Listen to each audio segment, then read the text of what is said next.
Perseverancia en santidad. Y haré con ellos pacto eterno, que no me volveré atrás de hacerles bien, y pondré mi temor en el corazón de ellos, para que no se aparten de mí. Jeremías 32:40. Durante la mañana del domingo pasado, fuimos llamados a realizar un profundo examen de conciencia. Fue un mensaje muy doloroso para el predicador, y no lo fue menos para muchos de mis oyentes.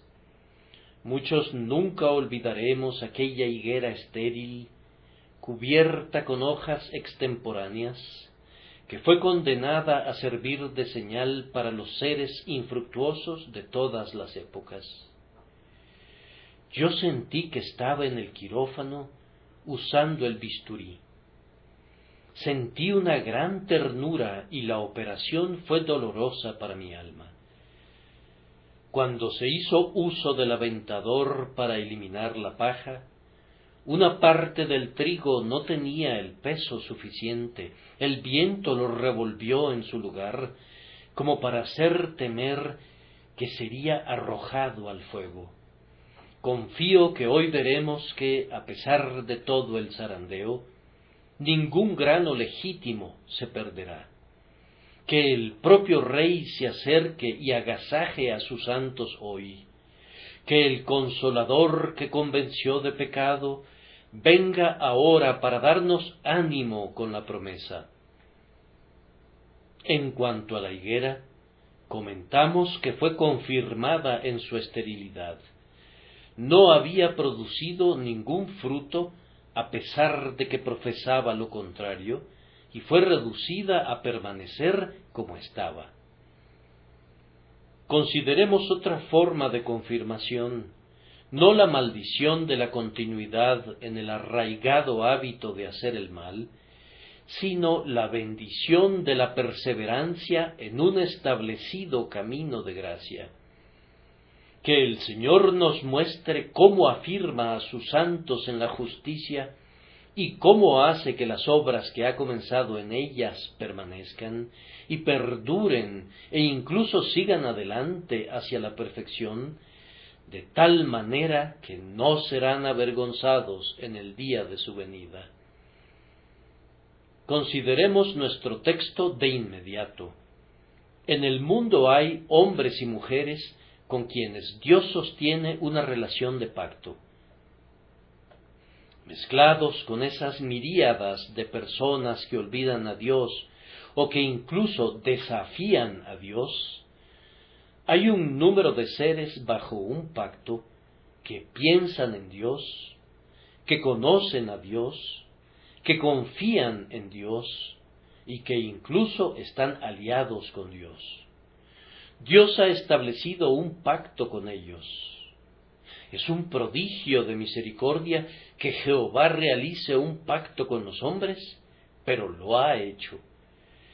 Dios se ha comprometido con su pueblo y ellos, a su vez, por medio de su gracia, se han comprometido con Dios. Estos son los firmantes del pacto del cielo, envueltos en lazos de amistad, en alianza e incluso en unión con el Señor su Dios. Este pacto permanecerá cuando los montes se muevan y los collados tiemblen. No se trata de algo pasajero, sino que, como su autor, es eterno. Dichosas las personas que están ligadas al Señor por un vínculo eterno. Esas personas firmantes del pacto pueden ser reconocidas por ciertas marcas y evidencias. Es sumamente importante que sepamos si nosotros mismos pertenecemos a ese grupo. Según el texto, son personas a quienes Dios hace bien. Amigo, ¿percibes que te hace bien a ti? ¿Ha tratado el Señor contigo de manera clemente? ¿Se ha aparecido a ti y te ha dicho, con amor eterno te he amado, por tanto te prolongué mi misericordia? ¿Te ayudan a bien todas las cosas? Quiero decir, ¿son para tu bien espiritual? ¿Son para tu bien imperecedero? ¿Recibiste el mayor bien por la regeneración del Espíritu Santo? ¿Te ha dado a Cristo? ¿Te ha conducido a odiar el mal y a aferrarte a lo que es bueno? Si te han sido otorgados estos buenos dones, Él te ha hecho bien, pues esos dones son el resultado del pacto y son seguras garantías de que ese pacto permanece firme entre Dios y tu alma. Esas personas son reconocidas por tener el temor de Dios en sus corazones. Juzga tú si es así en tu propio caso. Esta es la promesa del pacto: pondré mi temor en el corazón de ellos. ¿Temes al Señor? ¿Reverencias a Jehová nuestro Dios? ¿Deseas agradar al Señor? ¿Lo agradas? ¿Deseas ser semejante a Él? ¿Eres semejante a Él en algún humilde grado? ¿Te sientes avergonzado cuando ves cuán tristemente te quedas corto y eso te conduce a tener hambre y sed de justicia? Es la agraciada presencia de Dios, tu cielo en la tierra, y es también todo el cielo que deseas arriba. Si es así, ese temor de Dios en tu corazón es el sello del pacto para ti. Dios tiene pensamientos de amor para contigo que nunca cambiarán. Esto nos conduce a una atenta consideración de nuestro texto. Advertimos en él, primero, el pacto eterno: haré con ellos pacto eterno. En segundo lugar, percibimos reverentemente al Dios inmutable del pacto: no me volveré atrás de hacerles bien. En tercer lugar, vemos con gozo al pueblo perseverante en ese pacto: pondré mi temor en el corazón de ellos, para que no se aparten de mí. Estoy seguro de que no voy a encontrar el lenguaje adecuado para un tema como este, pero me anima a pensar que, sin importar cuán pobres y simples puedan ser mis palabras, el asunto que comento basta en sí mismo para el deleite de todos los verdaderos creyentes. Si cuentan con una abundancia de alimento sólido para preparar una comida, no necesitan inquietarse si se pierden de los deleitables adornos de la mesa. Las personas hambrientas no están ávidas de un despliegue de vajillas, ni de la mantelería de Damasco, y ni siquiera de un espectáculo de flores como adornos de mesa. Se quedan más satisfechos con el sólido alimento. En mi tema hay comida apropiada para reyes. Prescindiendo de cuán pobremente pudiera yo presentarla, los que tengan apetito no dejarán de alimentarse de ella. Que el Espíritu Santo haga que así sea. Primero tenemos el eterno pacto: haré con ellos pacto eterno.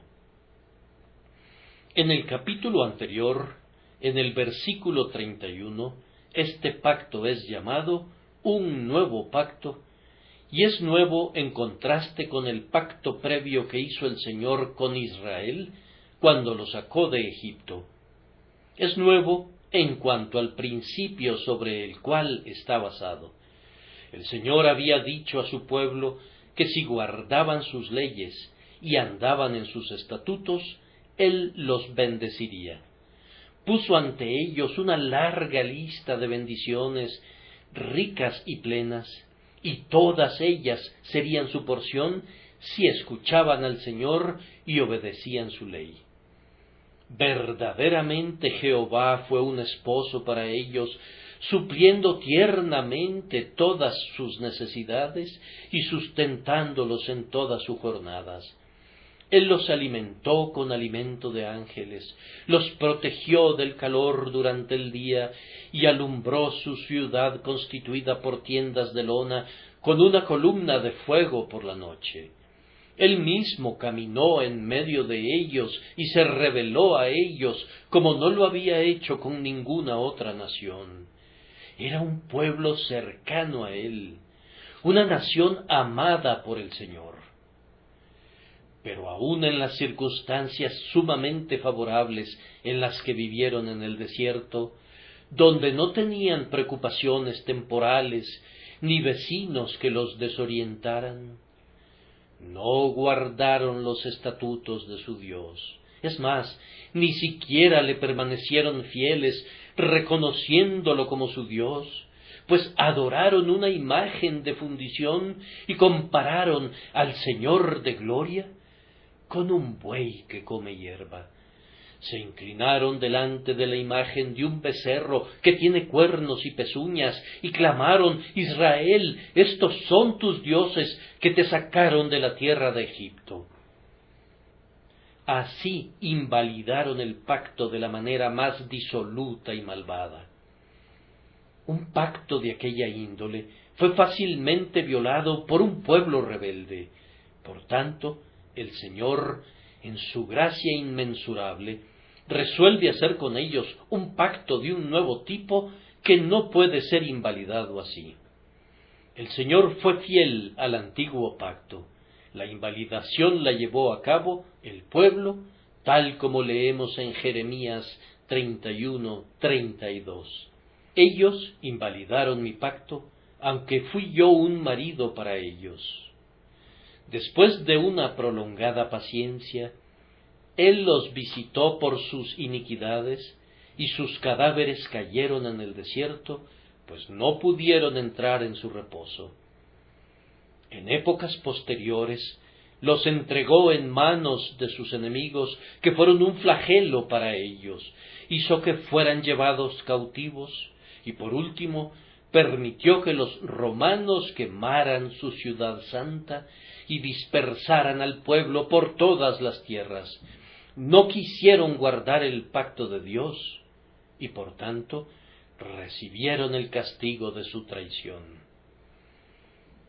Pero en estos días, en Cristo Jesús, el Señor ha hecho un nuevo pacto con la verdadera simiente de Abraham, es decir, con todos los creyentes, no según el tenor del antiguo, sino uno que no es susceptible de ser invalidado como lo era antes. Hermanos, pongan atención para distinguir entre el antiguo pacto y el nuevo, pues nunca deben confundirlos.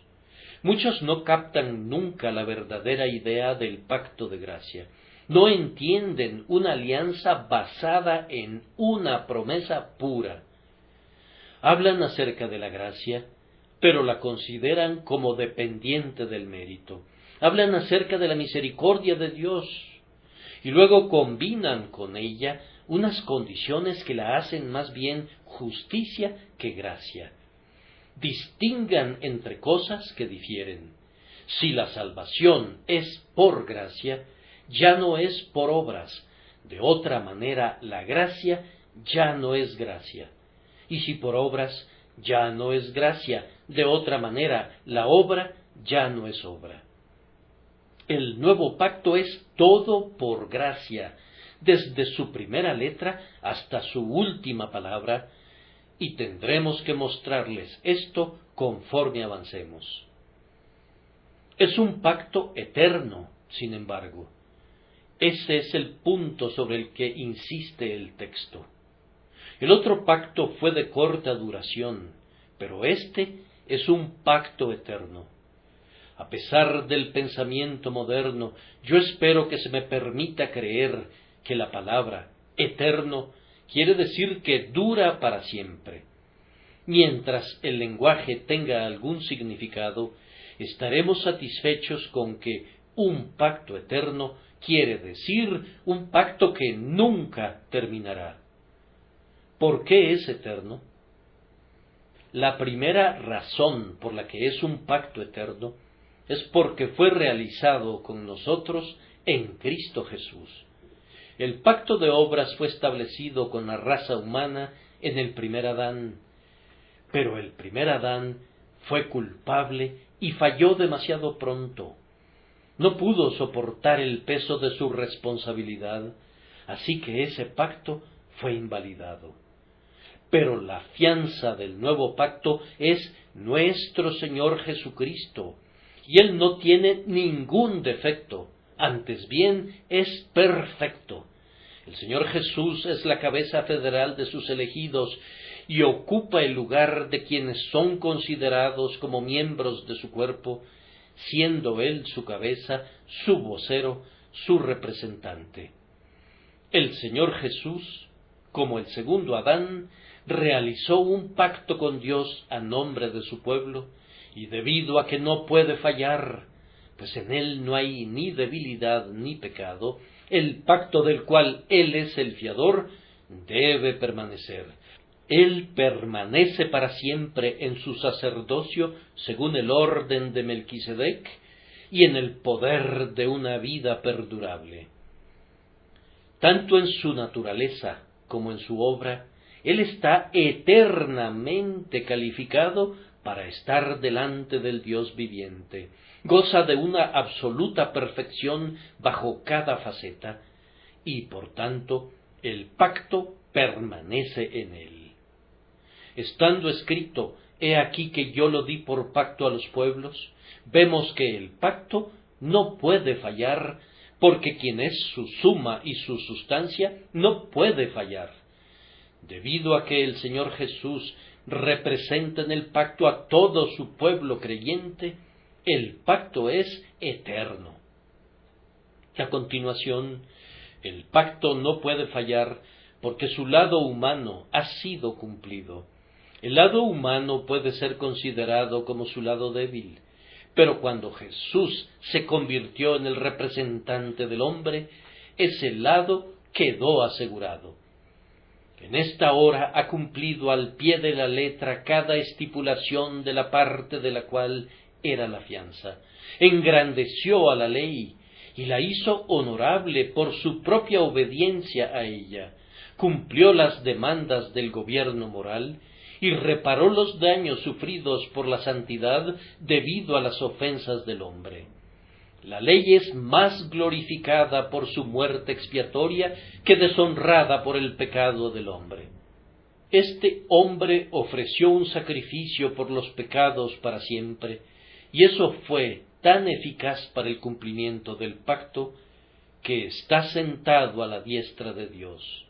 Entonces, puesto que ya ha sido cumplido el lado del pacto correspondiente al hombre, sólo queda pendiente la parte que corresponde a Dios, que consiste en las promesas incondicionales y llenas de gracia y de verdad, tales como estas: esparciré sobre vosotros agua limpia, y seréis limpiados de todas vuestras inmundicias, y de todos vuestros ídolos os limpiaré.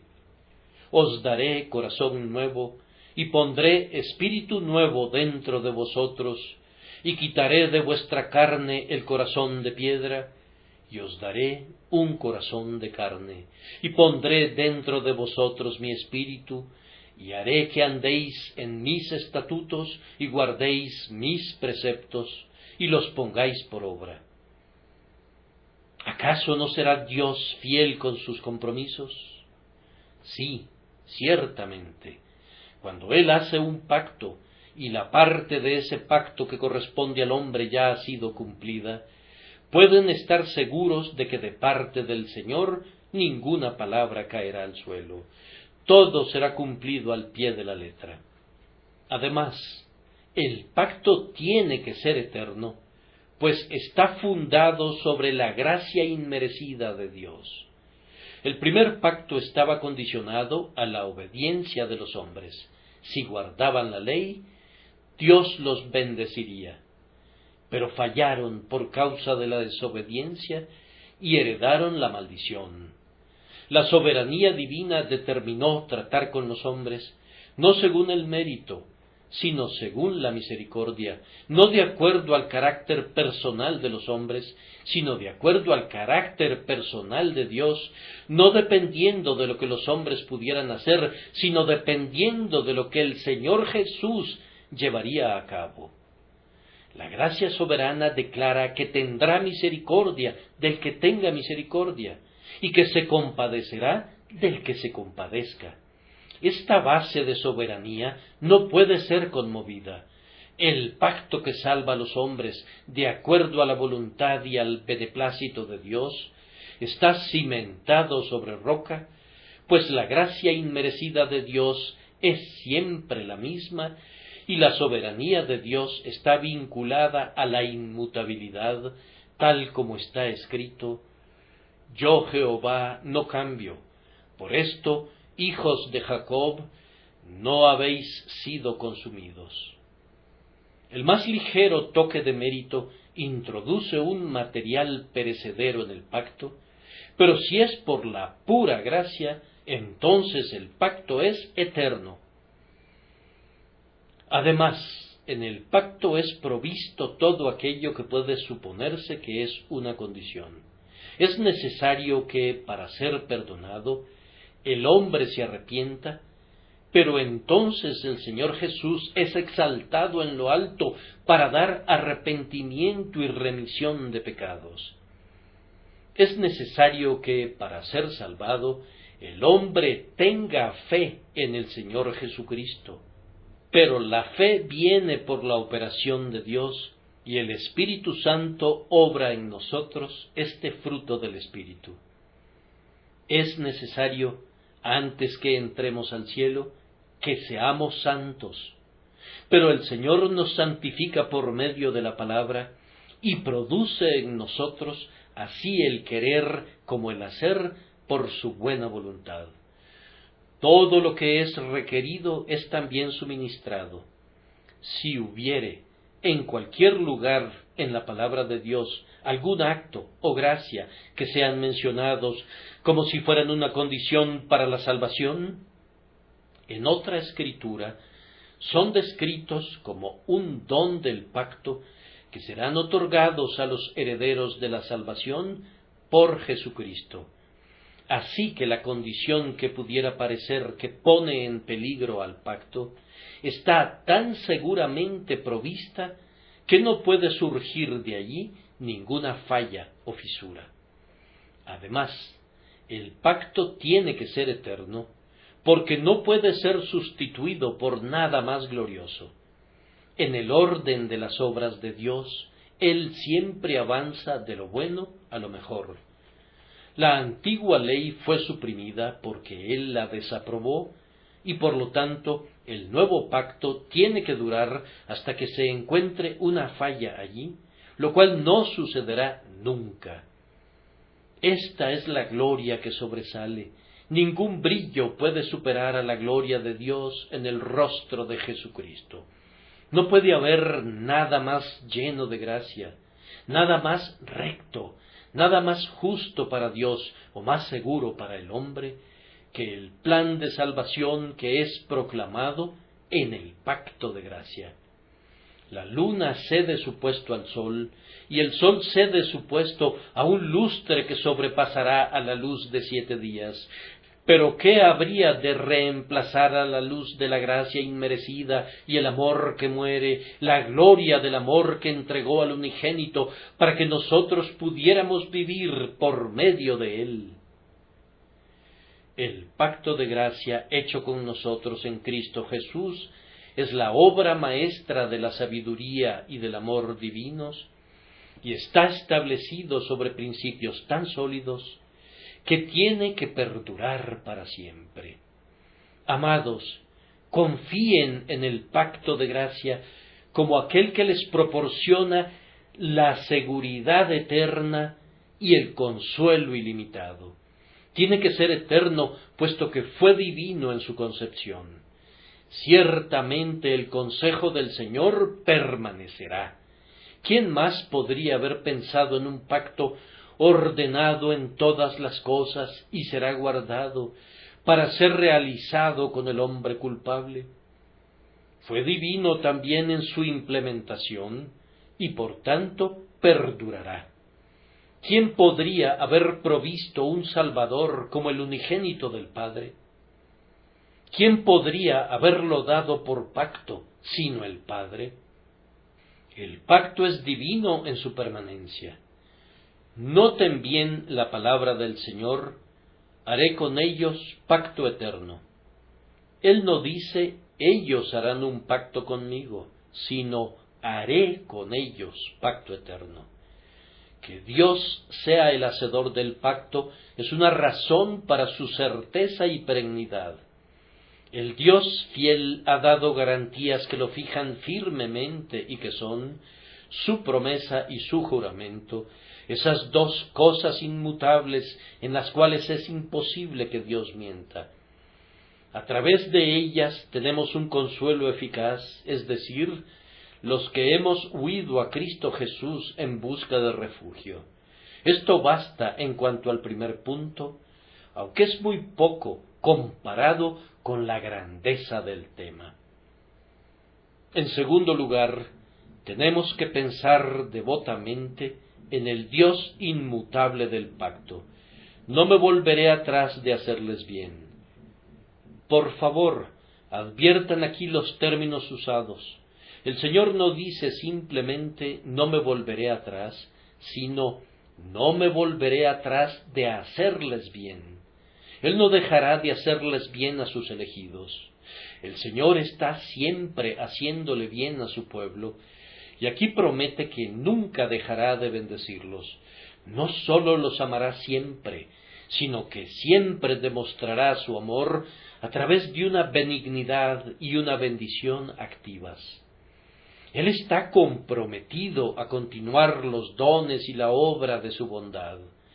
En efecto dice, no dejaré de bendecirlos, continuamente, perennemente les haré bien.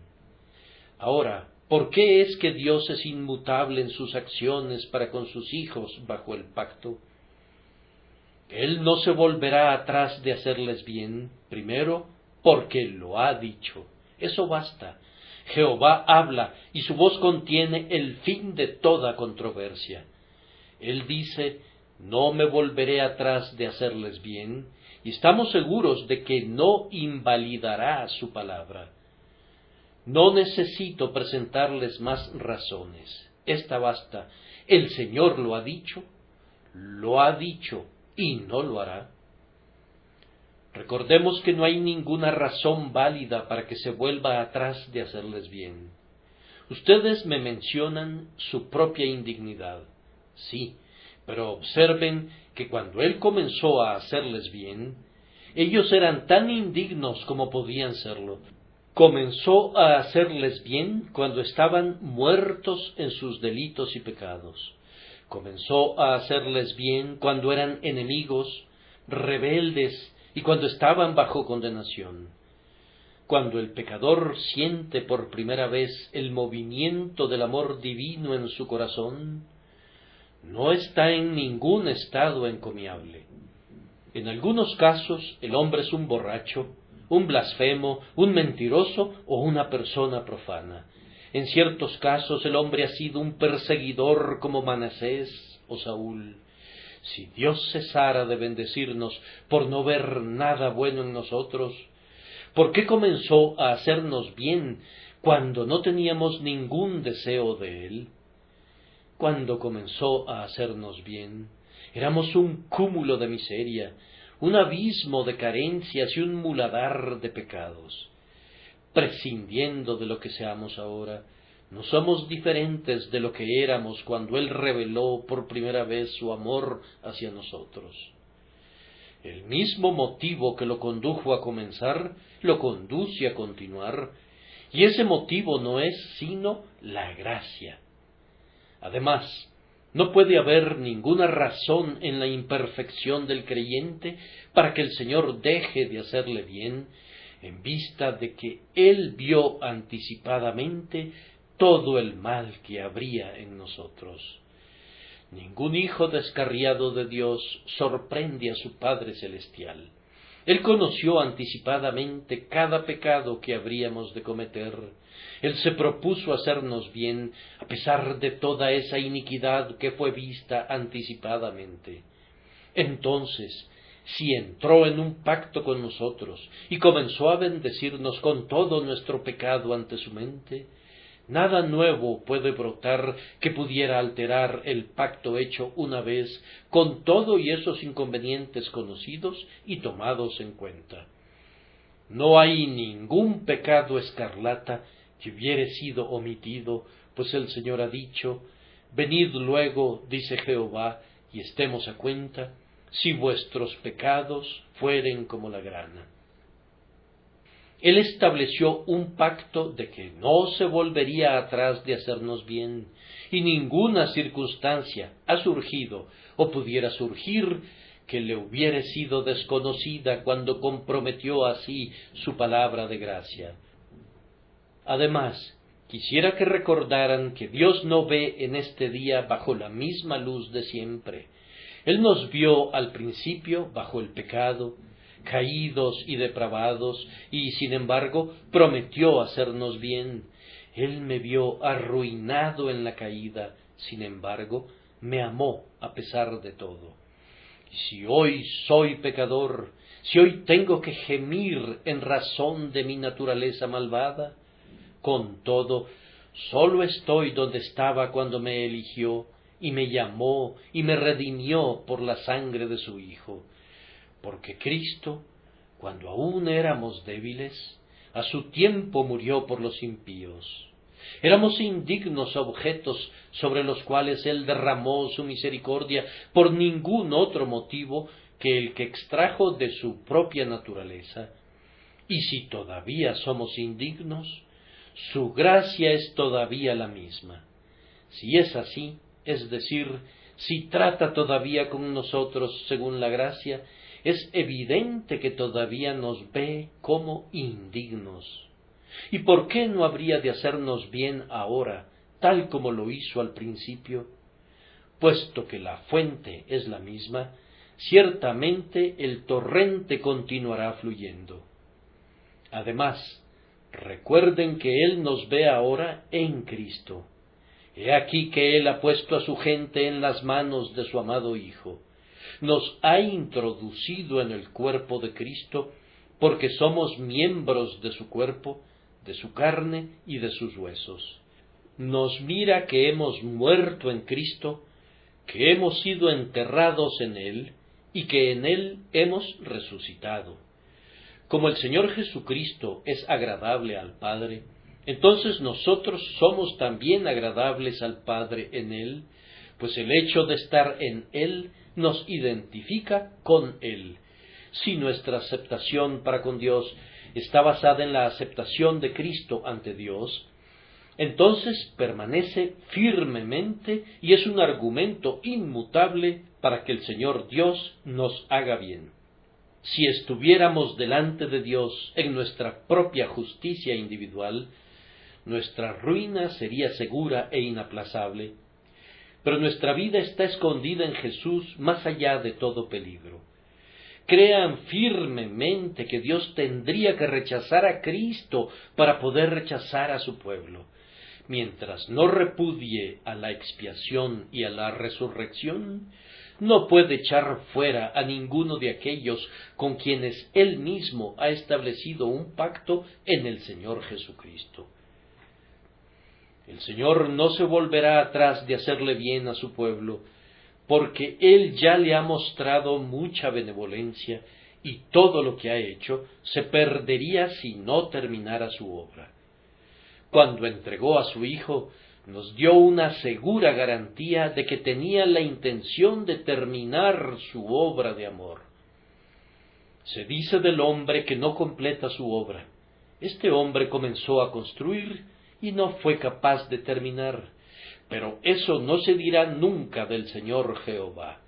El Señor Dios ha involucrado a su deidad entera para salvar a su pueblo y ha entregado su ser entero en la persona del Bienamado para nuestra redención.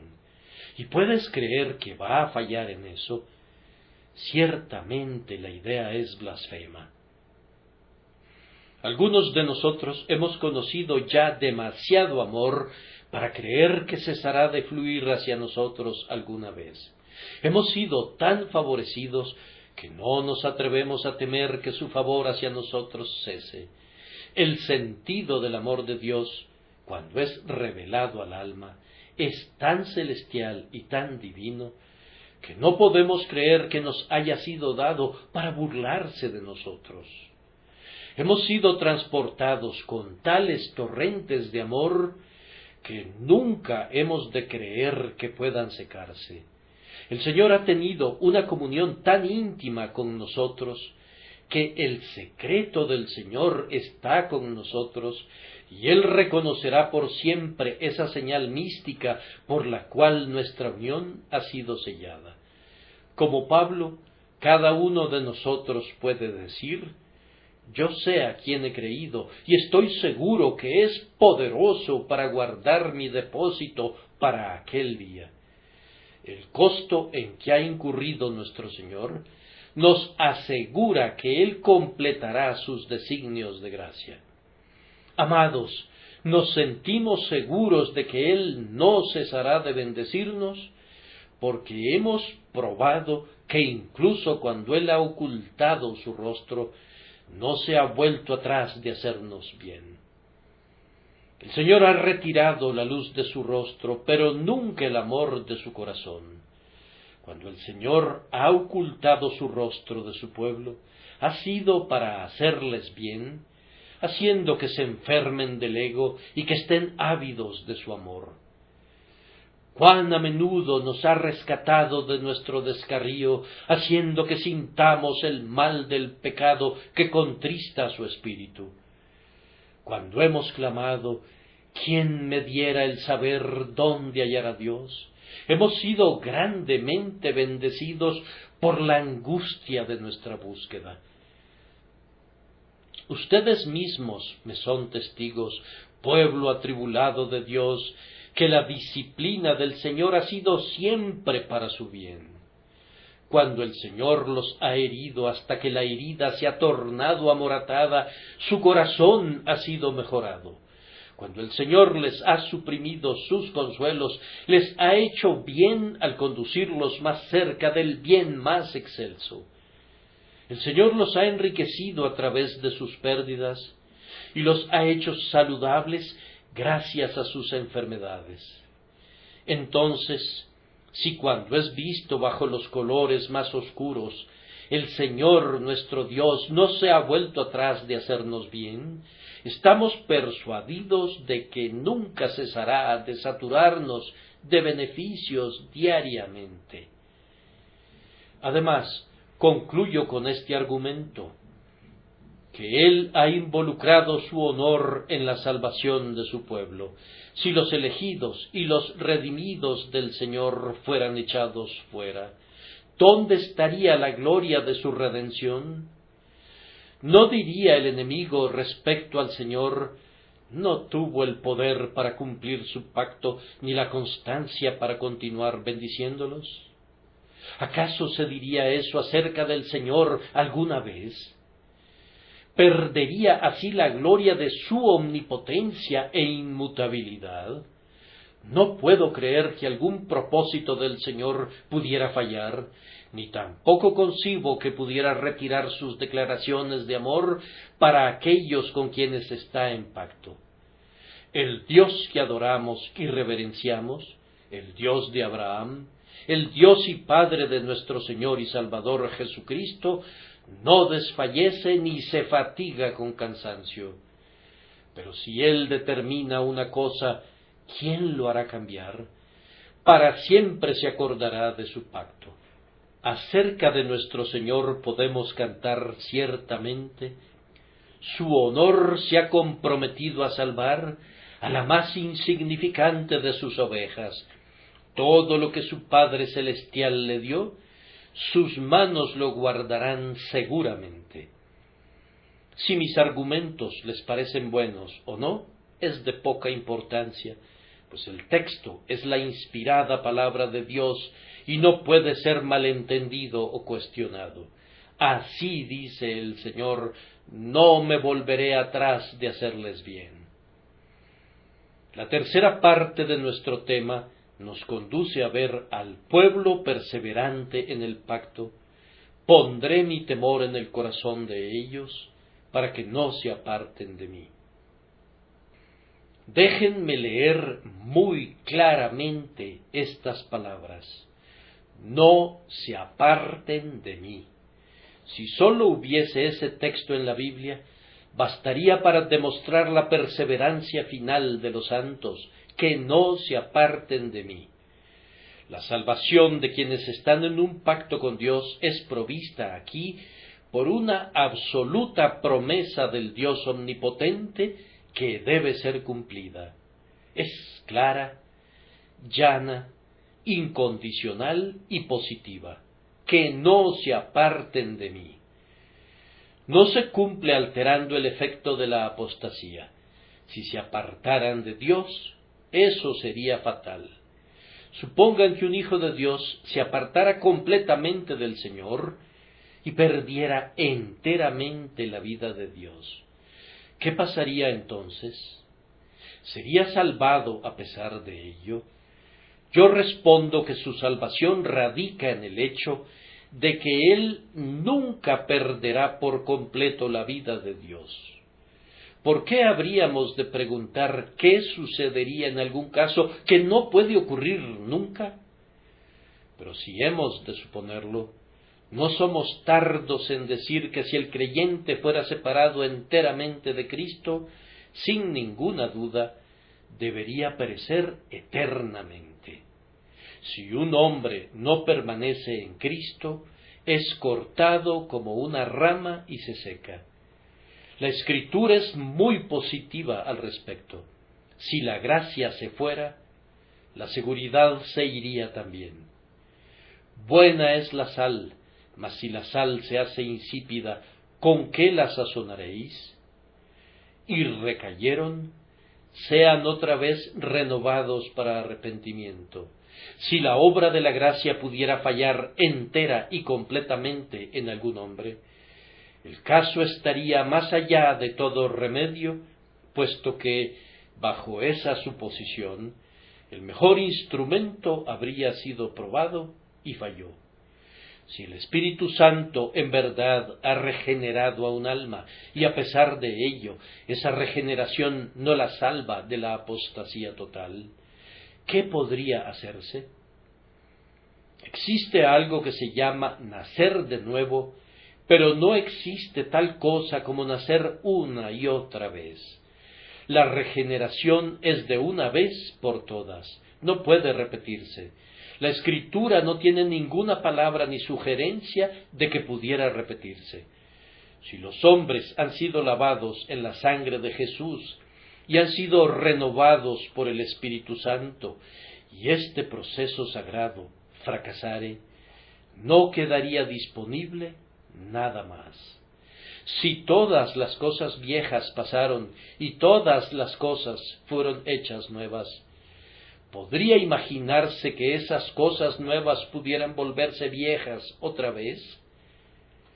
Por tanto, ningún hombre puede decir, aunque regrese a mi viejo pecado y deje de orar, o de arrepentirme, o de creer, o de tener alguna vida de Dios en mí, a pesar de todo, ¿seré salvo porque una vez fui un creyente? No, profano hablador. El texto no dice, serán salvados aunque se aparten de mí, sino que dice, que no se aparten de mí, lo cual es un asunto muy diferente. Ay de aquellos que se apartan del Dios viviente, pues han de perecer, y con ellos no se ha hecho ningún pacto de paz. La perseverancia de los santos tampoco se da por la supresión de la tentación. No dice, voy a ponerlos donde no serán tentados, voy a darles el sustento suficiente para que no sean probados por la pobreza, y al mismo tiempo nunca serán tan ricos como para que conozcan las tentaciones de la riqueza. No, el Señor no saca del mundo a su gente, Antes bien, permite que luche la batalla de la vida en el mismo campo que los demás. Él no nos quita del conflicto, sino que nos da la victoria. Somos tentados, como lo fue nuestro Señor, pero se nos ha provisto una vía de escape. Nuestro corazón es propenso a descarriarse, y no se nos ahorra la escena del posible descarrío. Pero lo que se dice es esto: que no se aparten de mí. ¡Cuán bendita seguridad! Pueden ser tentados, pero no serán vencidos. Aunque pequen en alguna medida, no pecarán como para apartarse de Dios. Todavía se asirán a Él y vivirán en Cristo por la morada en ellos del Espíritu Santo. Entonces, ¿cómo son preservados? Bien, no como algunos dicen falsamente que nosotros predicamos, que el hombre que es convertido puede vivir como le plazca. Nunca hemos dicho eso, nunca hemos ni siquiera pensado eso. El hombre que es convertido no puede vivir como quiera, o más bien es tan cambiado por el Espíritu Santo, que si pudiera vivir como quisiera, no pecaría nunca, sino que viviría una vida absolutamente perfecta. Oh, cuán profundamente anhelamos ser guardados libres de todo pecado. Nosotros no predicamos que los hombres pueden apartarse de Dios y que, sin embargo, pueden vivir, sino que no se apartarán de Él. Esto se efectúa poniendo un principio divino dentro de sus corazones. El Señor dice: pondré mi temor en el corazón de ellos. El temor nunca podría ser encontrado allí si Él no lo pusiera allí. Nunca brotaría naturalmente en ningún corazón. Pondré mi temor en el corazón de ellos, esto es, la regeneración y la conversión. Él nos hace temblar ante su ley, nos hace sentir el dolor y la amargura del pecado. Hace que recordemos al Dios que olvidamos una vez y que obedezcamos al Señor que una vez desafiamos. Pondré mi temor en el corazón de ellos es el primer gran acto de la conversión y es continuado a lo largo de la vida por el perpetuo obrar del Espíritu en el corazón. La obra que comienza en la conversión es debidamente continuada en los convertidos, pues el Señor pone todavía su temor en sus corazones. No podemos decir cómo obra el Espíritu de Dios. Tiene maneras de actuar directamente sobre nuestras mentes, que son únicas de Él y que nosotros no podemos entender. Pero sin violar la libertad de nuestra naturaleza y dejándonos ser los seres que éramos antes, Él sabe cómo hacer que continuemos en el temor de Dios. Esta es la gran cuerda con la que Dios sujeta a su pueblo. Pondré mi temor en el corazón de ellos. ¿Cuál es este temor de Dios? Es, primero, un santo temor reverente del grandioso Dios. Instruidos por Dios, llegamos a ver su infinita grandeza y el hecho de que Él está presente en todas partes con nosotros. Y luego, llenos de un devoto sentido de su deidad, no nos atrevemos a pecar. Como Dios está cerca, no podemos ofender. Las palabras mi temor también indican temor filial. Dios es nuestro Padre y nosotros sentimos el espíritu de adopción por el cual clamamos: Abba, Padre. Este amor infantil enciende en nosotros el temor de contristar a aquel a quien amamos y por tanto no tenemos ningún deseo de apartarnos de él. También existe en nuestros corazones un profundo sentido de una agradecida obligación. Si Dios es tan bueno conmigo, entonces, ¿cómo puedo pecar? Si Él me ama tanto, ¿cómo puedo dejarlo? Él me favorece tan grandemente día a día que no puedo hacer lo que sea contrario a su santa voluntad. ¿Recibieron en alguna ocasión alguna misericordia escogida y especial? Esa ha sido mi porción con frecuencia, y cuando las lágrimas se han asomado a mis ojos ante un favor tan grande, he sentido que si me viniera una tentación, vendría en un momento cuando no tendría ni corazón, ni ojos, ni oídos para ella. La gratitud tranca la puerta contra el pecado, el gran amor recibido vence a la gran tentación de descarriarse.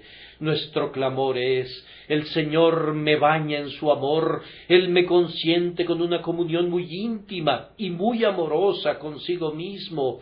¿Y cómo podría cometer esta gran maldad y pecar contra Dios?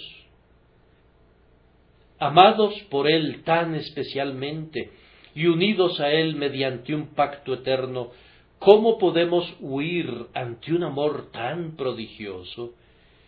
Ciertamente no podemos encontrar ningún placer en ofender a un Dios tan clemente, antes bien es nuestro gozo obedecer sus mandamientos y oír con atención la voz de su palabra. Vean, amados, esta perseverancia de los santos es una perseverancia en santidad, que no se aparten de mí. Si la gracia de Dios te ha cambiado realmente, entonces estás cambiado radical y perdurablemente. Si tú has venido a Cristo, Él no ha puesto en ti un mero vaso de agua de vida, sino que Él mismo lo ha dicho: el agua que yo le daré será en él una fuente de agua que salte para vida eterna. La obra cumplida en la regeneración no es una obra temporal por medio de la cual un hombre es reformado por un tiempo, sino que es una obra perdurable por la cual el hombre nace para el cielo. Hay una vida implantada en el nuevo nacimiento que no puede morir, pues es una simiente viva e incorruptible que vive y permanece para siempre. La gracia continuará obrando en un hombre hasta conducirlo a la gloria. Si alguien difiere de lo que he dicho, no puedo impedirlo, pero yo le pediría que no difiera del texto, pues la Escritura no puede ser quebrantada. Léanla. Pondré mi temor en el corazón de ellos, para que no se aparten de mí. Ahí está, para que no se aparten de mí. Pero si ustedes preguntaran, ¿por cuál medio mantiene Dios este temor en los corazones de su pueblo?, yo respondería: es por la obra del Espíritu de Dios. Pero el Espíritu Santo obra usualmente utilizando medios. El temor de Dios es conservado vivo en nuestro corazón gracias a que oímos la palabra, pues la fe viene por el oír y el santo temor viene por medio de la fe. Sean diligentes entonces en oír la palabra. Este temor es mantenido vivo en nuestros corazones por la lectura de las Escrituras, pues al alimentarnos de la palabra, ella inspira en nosotros ese temor de Dios que es el principio de la sabiduría. Este temor de Dios es conservado en nosotros por la fe en la verdad revelada y por su mediación. Estudien las doctrinas de la gracia y sean instruidos en la analogía de la fe. Conozcan el Evangelio bien y exhaustivamente, y eso aportará combustible para el fuego del temor de Dios en sus corazones. Pasen mucho tiempo en la oración privada, pues eso remueve el fuego y lo hace arder más y más. En resumidas cuentas, busquen vivir cerca de Dios, busquen permanecer en Él, pues conforme permanezcan en Él y sus palabras permanezcan en ustedes, producirán mucho fruto y entonces serán sus discípulos. yo encuentro que esta preciosa doctrina de la perseverancia de los santos es muy fructífera. Un jueves por la noche, no hace mucho tiempo, prediqué sobre esta doctrina con todo mi poder, y muchas personas fueron consoladas por ella. Pero, mejor aún, muchos fueron conducidos a reflexionar y fueron conducidos a volver sus rostros a Cristo.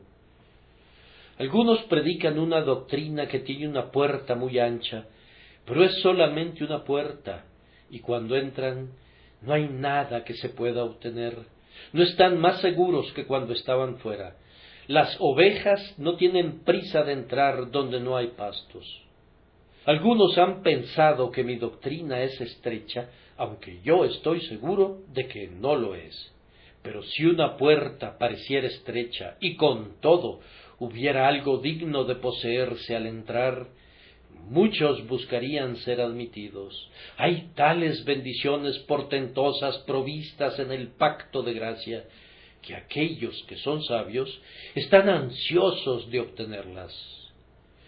Oh, dirá alguien, si la salvación es algo perdurable, si esta regeneración significa un cambio tal de naturaleza que nunca puede ser deshecha, quiero tenerla. Si la salvación es un mero artículo enchapado que se desgasta, no la quiero.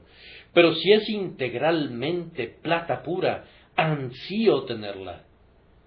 ¿Acaso el don de la gracia nos hace partícipes de la naturaleza divina y hace que escapemos de la corrupción que hay en el mundo a través de la lascivia? Entonces queremos poseerla. Yo oro pidiendo que algunos aquí presentes deseen la salvación porque asegura una vida de santidad. La golosina que me atrajo a Cristo fue esta. Yo creía que la salvación era un seguro de carácter.